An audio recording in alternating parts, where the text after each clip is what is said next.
Hello, everyone. I am Corey Andrew Powell, and I am truly honored today to be joined by retired U.S. Army Staff Sgt. Travis Mills of the 82nd Airborne Division. He is a recalibrated warrior, motivational speaker, actor, author, and an advocate for veterans and amputees. Travis's New York Times bestselling memoir, Tough as They Come, is currently available on sale in bookstores everywhere.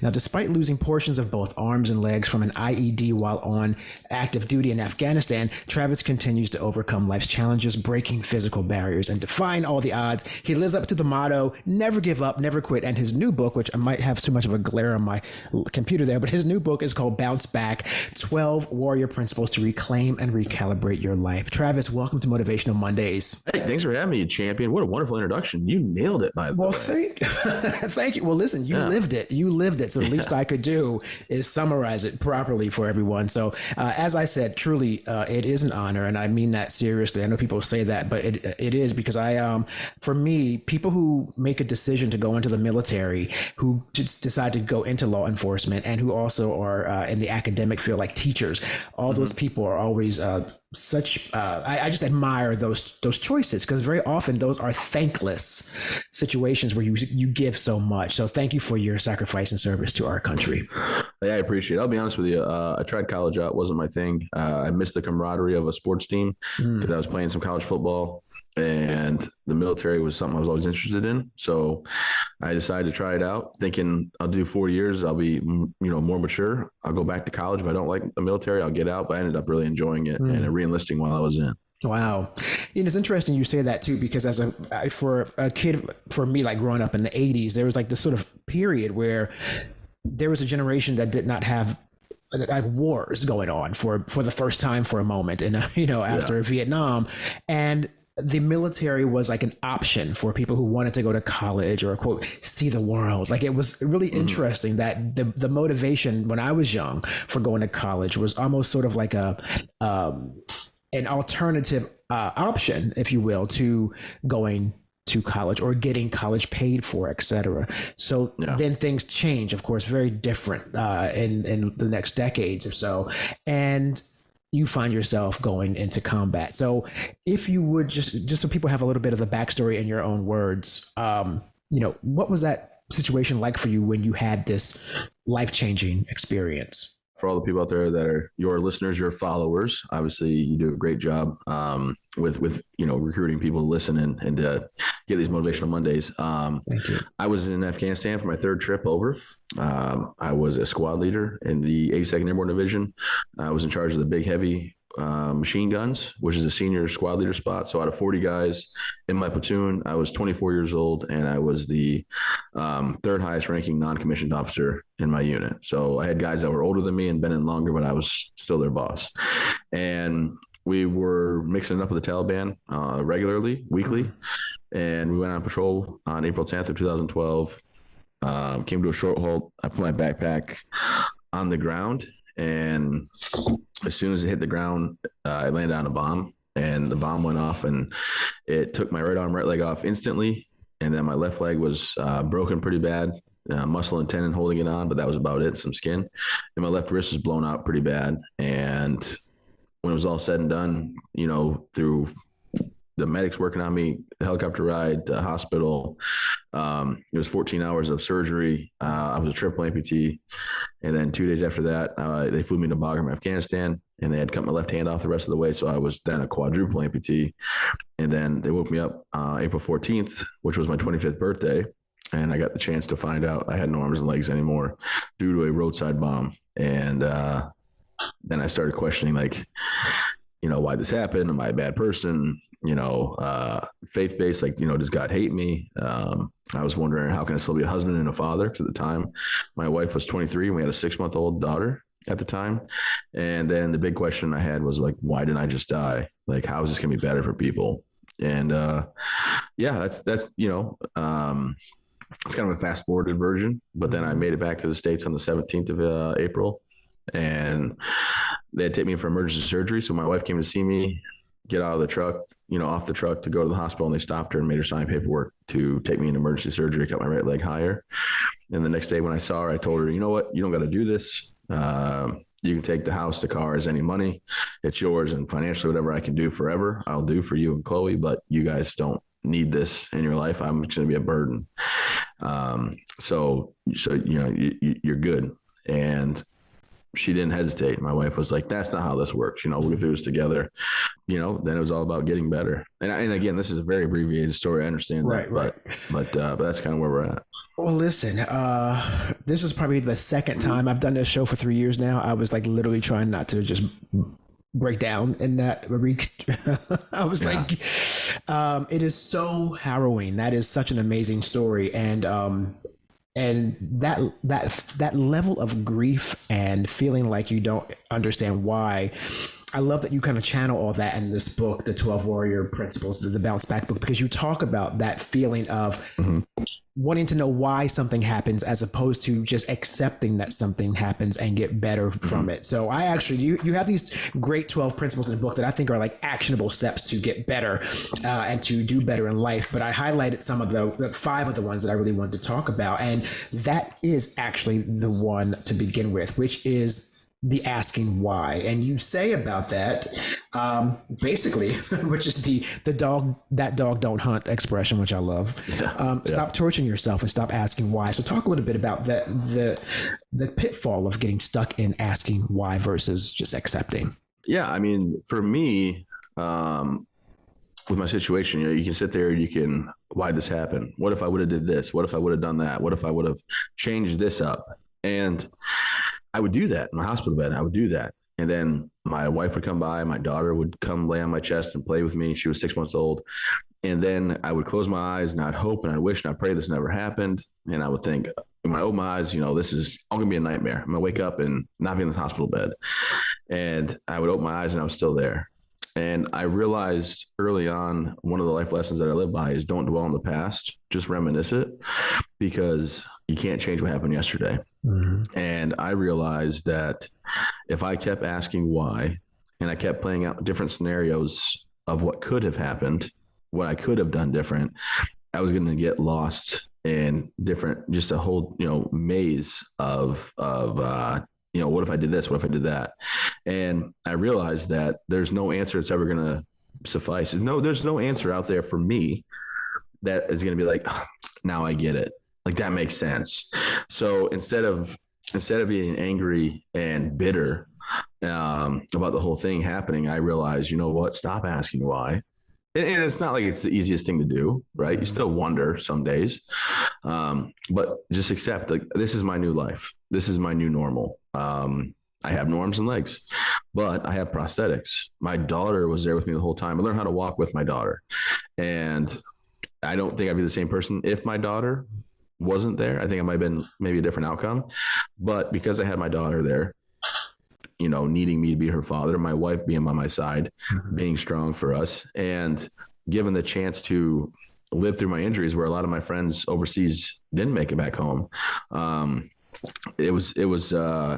It was easier to get over my injuries and get past the why and just accept and move forward on recovery and figuring out, like, how can I be, productive in life? Because there was 5 weeks of not having a prosthetic arm where I needed help getting dressed, using the restroom, just a whole bunch of things. So, it's, and then once I got my prosthetic arm 5 weeks in, it was like, okay, now I can do things independently. And then it turned into, not poor me, pity me. It turned into, okay, how do I find my new normal? How do I recalibrate my life? Not be a wounded warrior, right? Just be a recalibrated warrior and change the mindset of how I see myself, because I was given a chance to survive my injuries. It's interesting you bring up the wounded warrior phrase, because every time I'm watching television and I see certain commercials, there are certain ones I'm like, yeah, I'm going to donate to that one. And Wounded Warriors is one of those. And the thing is, it's not, and I want to make it very clear, Corey, to everybody, like, it's not a knock on Wounded Warrior Project. I just think that wounded has a negative connotation. Right. I think it already puts sadness in people's, like, oh, you're one of those wounded guys. Whereas, like, look, I have scars, right? My wounds have healed. I have scars, massive scars, down my back and everything like that. But no, it's not that big. But anyway, it's just like, even the word veteran now, like, oh, you're a veteran. Like, what's wrong?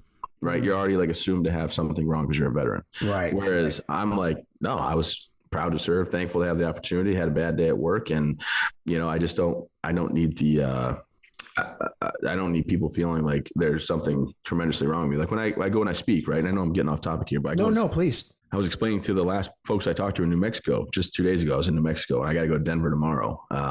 It's kind of a full-time gig for me now. It's about 400 plus engagements now. I don't know. That's amazing. Congratulations on that, though. That's amazing. Not a year. I cap it at 40. I don't do, I own a few other. You have to live your life with as well. I got my wife and 2 kids now. And, so I was explaining to the person that was talking to me afterwards, I said, if I would come to the cocktail hour, I get invited to come to the cocktail hour for dinner and for the awards banquet, whatever, they bring me in for. And maybe 3-4 people will talk to me, because everyone wants to stay away because I have no arms and legs. They're like, oh, I wonder what if I say the wrong thing to that guy? Then I go on stage and I tell jokes and I tell my story and I am relatable to everybody because I'm a father, I'm a husband, right? I was a service member, I'm a business owner, and I'm somebody there to, motivate them and let them know, like, no matter what, never give up, never quit, keep pushing forward. And yes, you can. Yeah. And when I get done talking, then I have a whole lineup. And I always tell the clients that hire me, like, I'll be the first in the room to do the tech check, and I'll be the last one within the room. Anybody wants to get a picture and talk to me can. But the thing is, I realize for me to make everybody else feel comfortable by telling jokes is how I get the conversation started with people and let them see me as who I am. Right. And I think this is a roundabout way. And I get we went way off the rails here. No, it makes relevant. I want to be more than my injuries. And I need people to see that just because I'm, was wounded, now I'm a recalibrated guy, like I'm still Travis. And the best thing I've done in my hometown here where I live in Maine, or I guess kind of all over Maine, is when they try to describe who I am to people, they're like, oh, the guy that has the Travis Mills Foundation, like Chloe's dad or Dax's dad, or I own a restaurant, in a marina or whatever. And then like, about the 4th or 5th one, the guy that lost his arms and legs. And I went from the guy with no arms, no legs to now all these other ways to describe me. And then finally it's like, the guy with no arms, no legs. Right. That moved down the ladder basically. Now people think of you not by your injuries. And I think that was the mindset of like, I'm no longer wounded. Right. And I'm just a regular everyday dad. Yeah. And I have a new normal, That's really profound, seriously, because it does make me rethink that. You're right. There's a negative connotation, and especially when there's always a conversation around veterans and how they're cared for by the government. There's always this narrative of like, they're all not cared for. They're not doing well. And I do wonder, though, in that regard, and this is not to get political with right or left or Democrat, Republican, it's just about the U.S. government in general taking care of veterans. Do you feel there could be more done on that side of things to take care of veterans better, or people who've been wounded in combat? Or how do you feel about that? I mean, I'm taken care of very well, very thankful for the things I have and the abilities that I have to be taken care of with my prosthetics, to my healthcare, to my family. Okay. I will say a lot of times that the squeaky wheel gets the grease, and there's people that go out there and they want to bang the war drum about how bad the VA is, and they're not actually entitled to it. And I think there's a lot of that goes on where people, they think they're deserving. Like for instance, if I worked at Google for 4 years and I left Google, they wouldn't take care. Like Google's not going to be like, oh, let's keep doing your medical. Let's keep doing this. Right. The military is volunteer, and people volunteer for 4 years and then they get out. And then they go somewhere else, and then they want the VA to do something for them. And they're like, sorry, you're not covered anymore. And people get mad about that. It's like, it was volunteer. Like Vietnam, you were drafted. Right. Iraq and Afghanistan. So I do have mixed feelings. I have mixed feelings on it. I think the government does the best they can. I think that if you're very forthcoming with the information of what you need, what the expectations are and what you're entitled to, I think that it goes a lot smoother. And I see a lot of stories out there where that person's actually not entitled to the benefit that they're trying to get. So, and that's up to them to sort of know that before they should know what that status is and what their limitations are before they would ask for. Yeah. I mean, I know a gentleman that broke his leg playing in a pickup soccer game, but he had gotten out of the military after 4 years. I mean, did a combat tour, two of them, but like got out and then broke his leg and was like, well, the VA is not going to fix it. And it's like, why would they? It's not a VA or a army or a government problem, Yeah. And I wasn't very popular with him that day.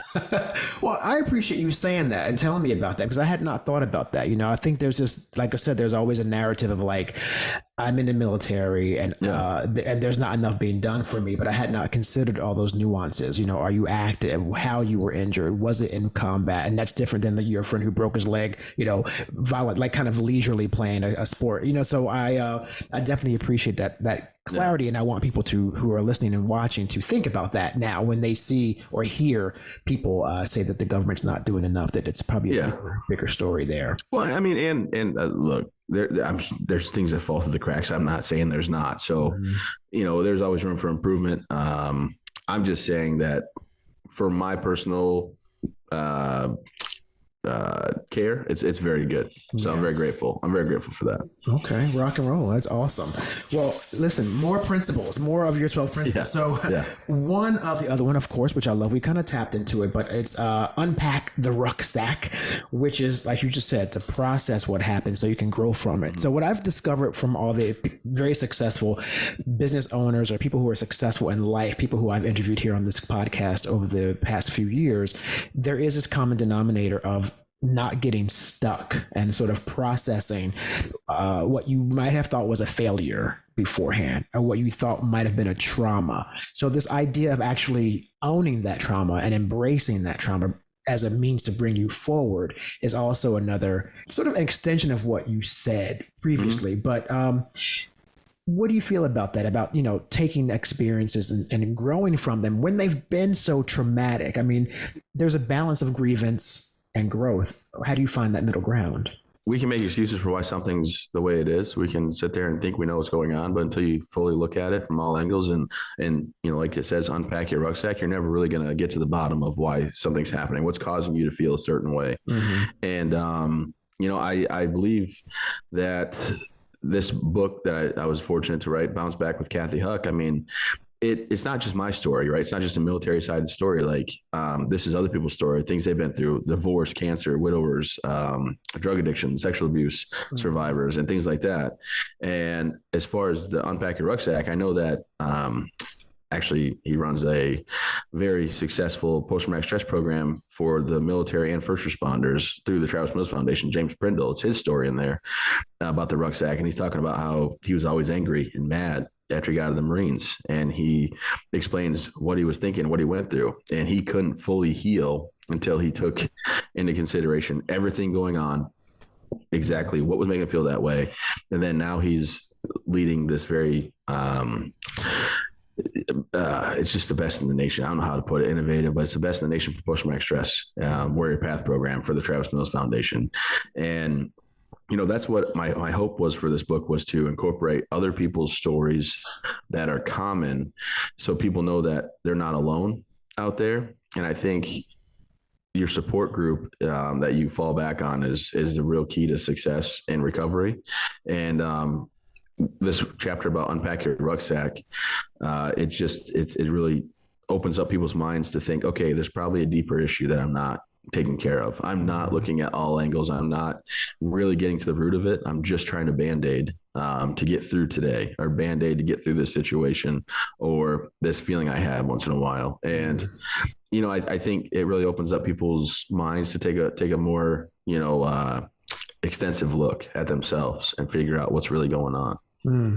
I'm a big advocate of that, especially when it comes to therapy in general. So I haven't had the traumatic experience that you've had, and of course the injuries and all that. But, I've had my own sort of like personal traumas that I didn't even know bothered me until I was like 28 years old, and I was being reckless with behavior and didn't understand why. I was in New York City being a knucklehead, and in the 90s. And I said, I got to figure this out. And I went to therapy, and I began to really unpack stuff that I had no idea was there and bothered me.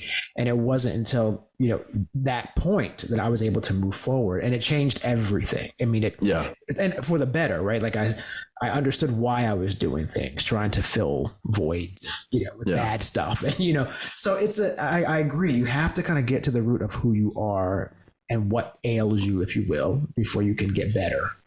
Well, yeah. And like, one of my best friends, his story's in there. He got a divorce, but his name's Bobby, and his story's in the book where he wasn't sure why he was so cut off from everybody or so short with his wife at the time, and things like that. And then after he went through the PATH program, he found out like it's survivor's guilt. He felt so terrible that a lot of his buddies that were in the Marines with him had died because he was a crew chief on CH-47, like Chinook style helicopters. And he felt bad that he didn't understand why they passed away and he didn't, and things like that. But it helped him change his whole life around in the narrative and be in the driver's seat. And I will tell you this, I run into this a lot where I give my presentation and then people come talk to me and they tell me something that they went through or something they got better. Like you did, right? You had to go to therapy, but they'll say nothing like what you went through. And if I can just be real, and I mean this, it's not just to promote the book or to have this, me sound good. Your biggest problem is your biggest problem, right? So I hate when people feel they have to downplay what they're going through because I was in a bomb. Because the biggest thing is like what we go through is real. What we have experienced in life that affects us in a positive or negative way is real. And I think sometimes people get too caught up on trying to compare what their experiences are to my experience. And at the end of the day, your biggest problem is your biggest problem. And I would not want you to take that away from yourself. And I would never take that away from you. So, I mean, I appreciate you opening up and telling me that, but I need you to know that, we all have things we deal with. And I think that's important for people out there because I feel like a lot of people don't go get the help like you and I went and sought and got because they think, well, I'm not as bad off as this person. Like they have real problems and mine are just like small problems. So I don't need to get the help. And I think I'm really butchering this right now, but does that make sense? No, it does. And there's and it's funny because I didn't even realize before I shared that story with you, the first thing I said was, it wasn't like what you went through, but and I didn't even catch that. But to you, you're sensitive to that because you hear it a lot. And I definitely just appreciate that. Yeah. I don't want people to downplay what they went through because they believe that what I went through was worse because at the end of the day, what you went through was real. What you went through affected you and what you went through helped you for the better because you went and got the help. Yeah. And I think I'm putting in the context of, I feel like a lot of people will not get the help because they don't think that they're as bad off as somebody else. Like, oh, they're worse than, they're worse than I don't think I need to get the help. Cause like, if they can do it, I should be able to do it. And it's you never know what people are really going through. And yeah, my injuries are noticeable, right? They're visual. But at the same time, it doesn't make someone else that's going through something with, like, say, anxiety or financial problems any less important. Yeah, those things can be very debilitating for people. Now, I did have a lady tell me that she was having a bad hair day when she saw me and thought, well, I guess my day's not that bad. I was like, well, I mean, okay, let's not. Yeah, in her case, she's the exception to the rule. But I think, but hopefully people know when they hear stories like yours or like mine that we all go through things and we all need to unpack our rucksack or take a good look at why we're dealing with this. And you get one life to live. And I know I hate the term YOLO. I'm like, that's so stupid. But at the same time, like, it's not. It's true. And you might as well make the best of it because you only get one life to live. Yeah. I mean, it is a really, it's a kind of a overused acronym, I guess, at this point. But yeah, it is definitely a real thing because I always, the whole idea about this is not a dress rehearsal. It really comes into play when you think about like how fast, your birthdays come and you wake up one day and you're like, wait, I'm how old? It's really moving quickly. So I totally agree with you on that. You got to make the best of it. So when it comes to that, though, other veterans, I'm going to talk about your foundation, Travis Mills Foundation, and how it impacts the lives of 9/11 veterans and their families. So tell me a little bit about the foundation, what it does, and what successes you've had with it. I lost my chance to serve, right? I was at the hospital and I realized like I'm no longer Staff Sergeant Travis Mills, leader of combat soldiers, the job I was born to do, I felt like. And my wife and I wanted to do something to give back. And we saw these great nonprofits helping us out, helping other veterans and their families out. So we decided to start the Travis Mills Foundation. And it was simple. It's just care packages. We donated $5,000 from ourselves to do care packages. And we did the care packages. And then I went on these cool trips at Walter Reed, downhill mountain biking, snowboarding, kayaking. And when I went on these trips, because of my injuries, I require a non-medical assistant. I still need help put my legs on and my arm on the right way to this day and button in my pants, right? I mean, about 5 minutes in the morning, I'm usually good, pretty independent, good to go, but I still need that help. And when my wife got to go on these trips with me, we were both healing together.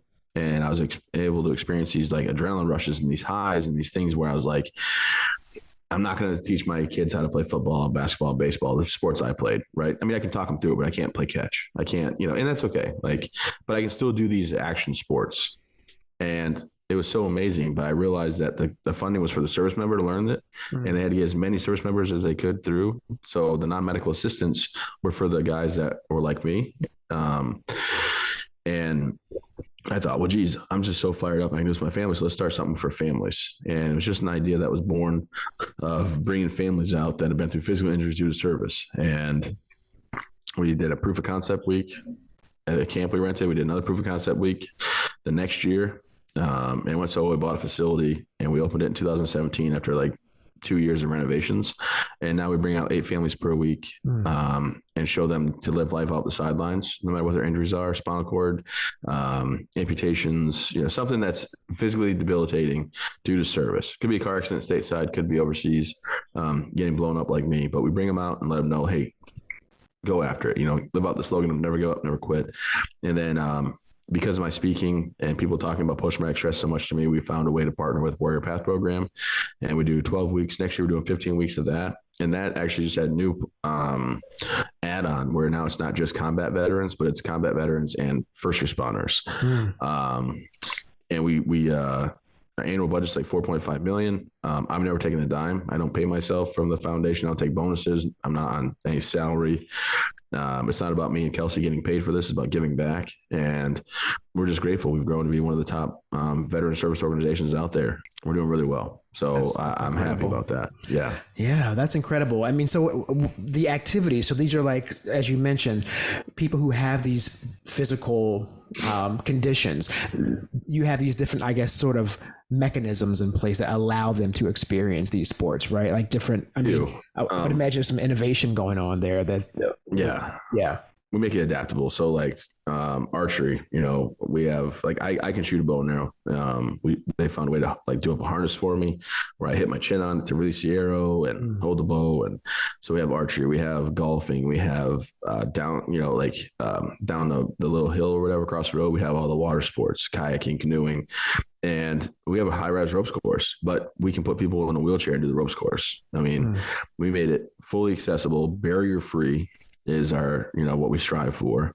And we let the whole family do it as a unit, which is life-changing. And we keep it to 8 families per week, not because I couldn't go bigger, because I don't want to. Right. It's non-clinical. If people need any therapy, we have a really good relationship with the VA.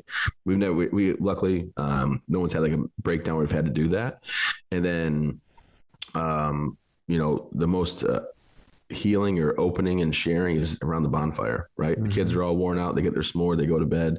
The adults sit out there. We let them have adult beverages as long as they don't get out of control. Right. And they just share. They just share what they're going through, what they experience. And it's really neat, from an idea of how can I still serve to what we have now. It's been, it's been a wild ride,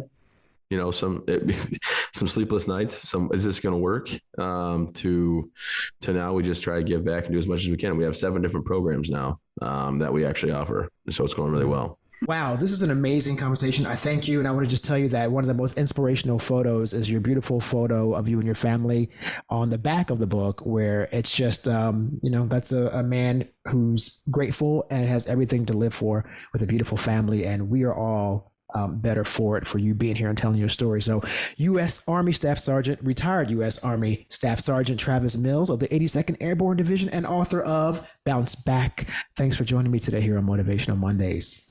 Absolutely. Thanks for having me. And if I could put a shameless plug in here, if you guys want to check me out on social media, I make a lot of fun videos at SSG Travis Mills for Instagram and Facebook. And I got some that are probably going to make you, hopefully you'll buckle over with laughter. But no, hey, Corey, it's been great. Thanks so much for having me on your podcast here. And thanks for the time. I hope you have a wonderful rest of your day. My pleasure. Thank you, sir.